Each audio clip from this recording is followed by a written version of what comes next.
கோமதி, ராஜி, கதிர் 3 பேரும் முத்துவேலை பார்க்க அவ வீட்டுக்கு வர்றாங்க. சக்திவேலை பார்த்துட்டு, யாரு கோமதியா? இப்ப நீ எதுக்கு இங்க வந்த?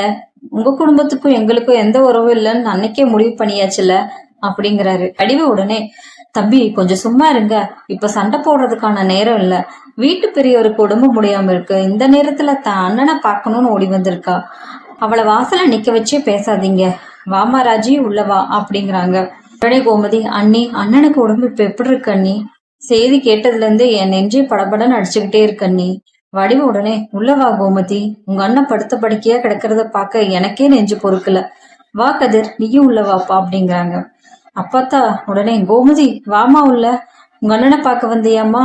குடும்ப பகையெல்லாம் தாண்டி ஓடி வந்திருக்க பாரு, அங்க நிக்கிது நம்ம ரத்தம் அப்படிங்கிறாங்க. கோமதி முத்துவேலை பார்த்த உடனே, அண்ணன் என்னென்ன உடம்புக்கு? மலை போல இருந்த மனுஷன் இப்படி படுத்து கிடக்குறீங்களே என்ன? எவ்வளவு பெரிய கம்பீரமான மனுஷன் நீங்க. முத்துவேலு அதுக்கு, கோமதி நீ வந்ததுல எனக்கு ரொம்ப சந்தோஷம்ப்பா. என் உடம்புக்கு ஒண்ணும் இல்லம்மா, வயசாகுதுல அதாங்கிறாரு.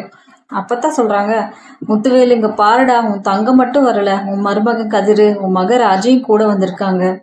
முத்துவேல் பார்த்து, கோமதி நான் இந்த நிலைமையில படுத்திருக்கும் போதுதான் உன்னை புரிஞ்சுக்கிட்டேம்மா. கதிர் ரொம்ப நல்ல பையன் கோமதி, அவனை நீ ரொம்ப நல்லா வளர்த்திருக்கம்மா. வடிவு உடனே, ஆமாங்க நீங்க சொல்றது 100க்கு 100 உண்மை. ஆரம்பத்துல இவங்க கல்யாணத்துல நமக்கு வருத்தம் இருந்தது நிஜம்தான்.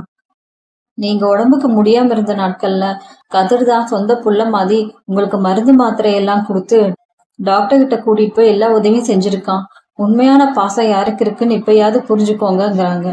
கதிர் மெதுவா, மாமா பழசையெல்லாம் பேசி உங்க மனசை கெடுத்துக்காதீங்க.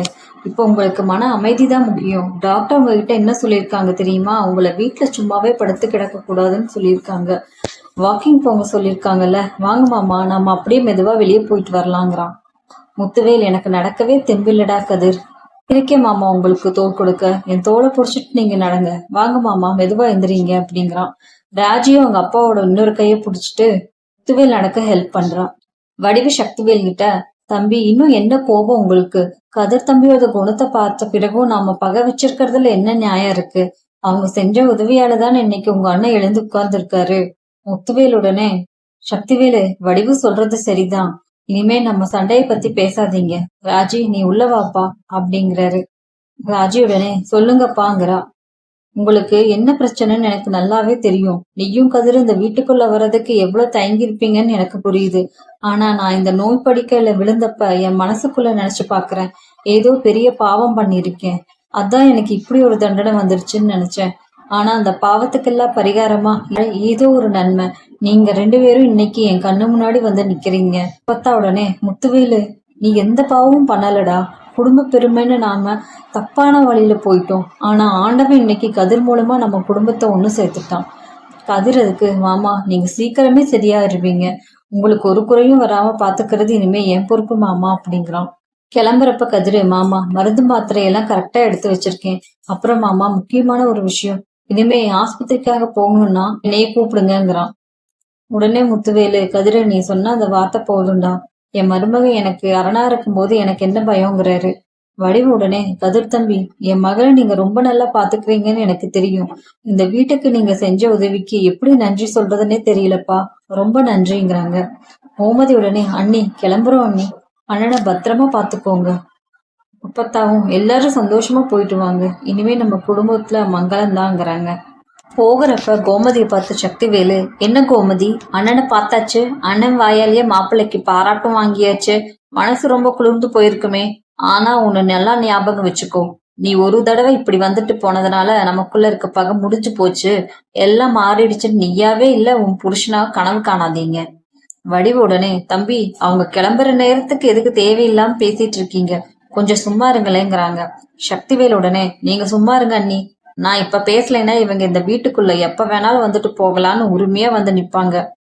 கோமதி நீ இந்த வீட்டு பொண்ணுதான், இல்லைன்னு சொல்லல. ஆனா அன்னைக்கே அந்த பாண்டியன் கையை புடிச்சிட்டு இந்த வீட்டை விட்டு போகும்போது இந்த வீட்டு உறவு கதவு உனக்கு நிரந்தரமா மூடிருச்சு. ஏதோ அண்ணனுக்கு உடம்பு முடியலன்னு நீ ஒரு வாட்டி இப்படி வந்துட்டு போற, அதுக்காக நீயும் உன் பிள்ளைங்களும் எப்ப நினைச்சாலும் இந்த வீட்டுக்குள்ள வர்றதும் போறதுமோ இருக்க முடியாது. இது சத்திரமும் இல்ல, உன் புருஷன் வச்சிருக்க மல்லிகை கடையும் இல்ல அப்படிங்கிறான். கோமதி கோவம் வந்த உடனே, அண்ணன் நான் என்ன தப்பா நடந்துகிட்டேன்னு இப்படி பேசுறீங்க? அண்ணனுக்கு உடம்பு முடியல, பெத்த தம்பியா நீங்க கூட இருந்து பாத்துக்கல, அதான் என் புள்ள கதிர் ஓடி வந்து உதவி செஞ்சான், இதுல என்ன தப்புங்கிறான். சக்திவேல் உடனே உதவி செஞ்சானா இல்ல நாசுக்கும் இந்த வீட்டுக்குள்ள கால் பதிக்க பாக்குறானா? எனக்கு நல்லா தெரியும் கோமதி, உங்க குடும்பத்தோட குணம் என்னன்னு எனக்கு நல்லா தெரியும். அண்ணன் இப்ப நோய் படுக்கையில இருக்காரு, மனசு பலவீனமா இருக்கு. இந்த நேரத்துல பாசம் மழை பொழிஞ்சு அண்ணன் மனச வசியம் பண்ணி நாளைக்கு இந்த முத்துவேலோட சொத்துல எனக்கும் என் மருமகனுக்கும் பங்கு இருக்குன்னு வந்து நிக்க கூடாது. அதை மனசுல வச்சுக்கிட்டு தான் சொல்றேன். இந்த வீட்டு சொத்து சுகம் வாழ்வு இது எதுலயும் நீங்களோ உங்க பிள்ளைங்களோ வந்து எதையும் கேட்க முடியாது. பங்கு கேட்க எந்த உரிமையும் இல்லை உனக்கு அப்படிங்கிறான். ராஜு உடனே, சித்தப்பா வார்த்தையை அளந்து பேசுங்க, என் புருஷன் கதிர் இங்க எந்த சொத்தையும் எதிர்பார்த்து வரல. அப்பாவுக்கு உடம்பு முடியலன்னு மகளா நான் அழுதப்ப எனக்காகவும் என் அப்பாக்காகவும் உயிருக்காகவும் மட்டும்தான் இங்க வந்திருக்காரு. காசு பணத்தை விட எங்களுக்கு பாசம்தான் பெருசுங்கிறா. கதிர் உடனே, ராஜி நீ சும்மா இரு. மாமா சாரி, நீங்க இப்ப பேசின வார்த்தை உங்க மனசுல இருந்து வரல, உங்க பயத்துல இருந்துதான் வருது. எங்க அம்மா உங்ககிட்ட பங்கு கேட்கவும் வரல, நாங்க இங்க சொத்து எழுதி வாங்கவும் வரல. எங்க அப்பா பாண்டிய எங்களை உழைச்சு வாழத்தான் கத்து கொடுத்திருக்காரே தவிர அடுத்தவன் சொத்துக்கு ஆசைப்பட கத்து கொடுக்கல. சக்திவேலு என்னடா ரொம்ப பேசுற அப்படிங்கிறான்.